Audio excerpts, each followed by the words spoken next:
Now, let's shift away a little bit. Now, sometime prior to the character's arrival, now at the Soviet Cosmodrome, there was this man named Yuri Krevchevsky. He was a scientist on the Ascension project that was transferred to work on sending monkeys into space. Space monkeys. Huh. Now, he didn't like this idea like any normal scientist would. No, his transfer was caused by a superior, Dr. Gersh, who he held a big grudge against because he did this to him.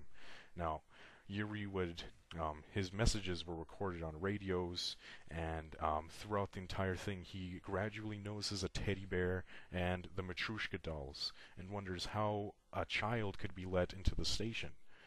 Now, slowly, this child drives Yuri insane, and in his state of insanity, he finishes the Gersh device, the black hole bomb, and then tricks Gersh into activating it.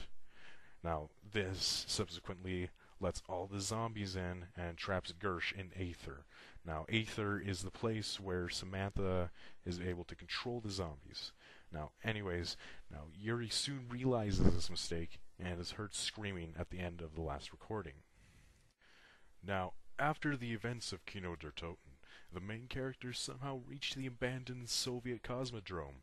Now, these characters then hear Gersh as they're floating down from a lunar lander that isn't explained how they got on. They hear Gersh, who then tells them about the mechanism that must be repaired. He is referring to the Casimir mechanism. Now, it has to be repaired by doing different tasks, such as throwing a Gersh device to get a certain object into Aether where he is. Now, other things like that. Now, after all of these tasks are completed, the mechanism is repaired, and then Gersh is freed from his hell. So, there you go. Now, while the events of Ascension are occurring in Russia, across the world, the events of 5 are unfolding in the Pentagon. Now, a piece of intel that you get for finding an intel in one of the missions in the campaign reveals that all of the Wunderwaffe materials, so like Element 115, teleporters, all of that, they were moved to an American-controlled installation. Now, in the laboratory area of 5, you can see a teleporter mainframe behind one of the boarded-up windows. It's right by the AK-74U. Blah, blah, blah. Now, you can see one of these, and so it can be assumed that this was the place where all that stuff was moved over to. Now, while John F. Kennedy, Robert McNamara, Fidel Castro, and Richard Nixon are negotiating, now I still don't get why Nixon's there, but anyways, the zombies break into the Pentagon, with only the 4 of them left to fight them. Now, while fighting, they inadvertently call Dempsey, Takio, Nikolai, and Richtofen using the 3 red telephones spread across the Pentagon. Now, their calls show that they're running out of ammo, that they need some help, and they will soon be defeated. Now, as of right now, we don't know the outcome of what happened to these people.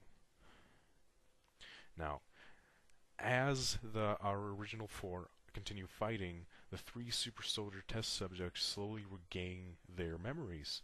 Now, Takio is the first to remember, and he remarks to himself that someday, when the group is finished fighting the zombies, Richtofen will get what he deserves, which implies that Takio already knows what happened. He was the first one to really figure out and remember what happened to them, and he's probably only with Richtofen right now just because he's his only lead. He's the only lead for all of them. So, anyways, I digress. Takio also shows his observations of the other 2. He believes that Nikolai drinks vodka because he wishes to forget the past, and he can't function when he remembers it. Tank, on the other hand, is slowly making progress. He remembers that he had seen Richtofen before the fight at Shinonuma, and Takio notes his shifting memories and believes Tank is finally remembering what Richtofen did to them. Now, let's shift all the way forward into 2011. Now, George A. Romero, the best director in the world, to me, stumbled upon Group 935's research while making a World War II film. He and the cast took a ship out to an abandoned lab in Siberia, I wonder what that is. And after he and the ship's crew were zombified, only a cast made up of the main characters of his movie, Sarah Michelle Gellar, Robert Englund, Danny Trejo, and the badass Michael Rooker remained. Now, this set the stage for Call of the Dead. Now, after the Casimir mechanism was completed in Ascension, it overloaded the teleporter that they had used and sent the original characters to a Group 935's facility, the same place where in current time, where our movie actors were fighting. Now, they were trapped behind a locked door, and the celebrities can hear them, and they proceed to help them. Now, Richtofen then asks the celebrities to help him obtain an object known as the Golden Rod, which they eventually did. Now, Richtofen thanks the group by giving him the leftover of the DG2 to help them fight the zombies. Now, as of now, it is unknown what became of the celebrities after helping the group escape. Now, after teleporting, they ended up in the jungle where Richtofen had first teleported to from the MDT on the moon, Shangri-La. However, it does not live up to its name of paradise, as, of course, there's zombies everywhere.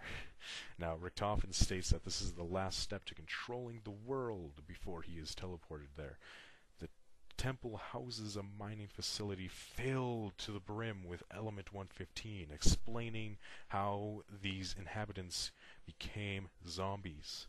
Now, prior to the group arriving to Shangri-La, two explorers named Brock and Gary went on an expedition to prove their theories on Argatha, another place like similar to Aether, I believe. Now, Brock later figures out that the temple wasn't built by an ancient civilization, but by people in the modern era interpreting it.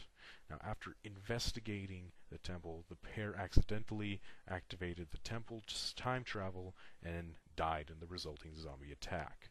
Now, the group travels back in time, uses help of an eclipse, all of that crazy shit, and helps the pair survive. The pair's changing fate is illustrated by the radio changes, the messages change, and the locations, they all change as the group helps them out. Now, when the group finally creates this focusing stone, which was a big, huge Element 115 meteorite that crashed into Shangri-La, into a really tiny one, it lands on an altar with Richtofen's name on it. Now, this means that the temple was, in fact, a Group 935 facility, and explains how Richtofen's knowledge of its location. Now, the two explorers are then sent back for the moment, to the moment where they discover the temple, indicating that they're stuck in a never-ending loop. Now in possession of both the Golden Rod and the Focusing Stone, Richtofen believes he can now control the zombies. Now, the group then travels to Area 51. This is currently unknown how they got to Area 51 when they were all the way across the world, but I digress. Now, they're at Area 51 so that they can get to the moon via a teleporter to the top-secret Griffin Station. Now, when the group reaches Area 51, it's already overrun. Shit's hitting the fan, zombies are everywhere. Now, once they get on the moon, they discover that due to the Element 115 that was there, the astronauts and the scientists sent there have been zombified, and now they were just ready to kill our heroes. Now, the people killed by Groff and Schuster even helped more to this zombie horde. Now, Richtofen then has the group complete the MPD once more. Now, when the device is completed, it opens up to reveal Samantha Maxis suspended in the air. Now, as it turned out, the device acted like a prison and kept her cryogenically frozen so that she can be used to control the zombies. Now, while her body is there, her mind and her soul is presumably in Aether, the place where she can control the zombies. Now, Richtofen goes to a terminal to power up the Golden Rod, also known as the V device, and the Focusing Stone, which he then proceeds to fuse together into this device, the V device, I suppose. or sorry, not the V device, I digress. However, he encounters Dr. Maxis inside the terminal, who tries to stop him. Richtofen, of course, this proves unsuccessful, and Richtofen switches souls with Samantha to control the zombies. Now, Richtofen finally thinks everything has gone his way. You know, the zombies are all his, they all have the blue eyes, everything is just under his power, and then Takeo, Tank, and Nikolai decide to stop him. Dr. Maxis, sensing Richtofen's betrayal, prepared a backup plan in case Richtofen had got this far. Now, the group then fires missiles located on the moon. Yes, missiles, which they slowly ascend into the atmosphere, killing everything on the Earth, destroying the Earth, and now Richtofen is only able to control what's ever left on Earth and on the moon, and that's presumably lowers the damage that he could possibly do. Now, that's basically all we have right now, and I realize I might have made a few mistakes in recording this, so if I do, just point them out to me. And I know I did a lot of breathing into the mic, I apologize for that. But this is the main gist of the story. I do have some theories to share as well, as I believe if you're watching this, you've already seen the transit trailer that the official Call of Duty released on September 26th, which in my opinion was great. Screw all the haters. I loved it. Most of the zombies community loved it. If you didn't love it, feel free to just tell why. But anyways, yeah, this is basically what the main story is. Maybe I'll remake this so I don't sound totally stupid and it doesn't sound horribly bad. Now, this was my first video, and as you can see, this is not really my footage. This is just a whole bunch of trailers mixed up. Now, this is again because I don't have my capture card. If I had my capture card here, this would all be filled with just me playing some zombies. But again, I apologize for showing you things you've already seen. But not like you wouldn't be able to see anything new from my gameplay, but I digress. I hope you enjoyed this video. Feel free to comment and like and subscribe and all that stuff. I really would like it if you could, but I don't want to force you into something like that. I don't want to be one of those guys that's basically pleading for likes and comments, you know. I just hope you enjoyed this video. But I feel like I'm ranting, so I'm just going to end it here. Have a good day, and this was the Double Glock.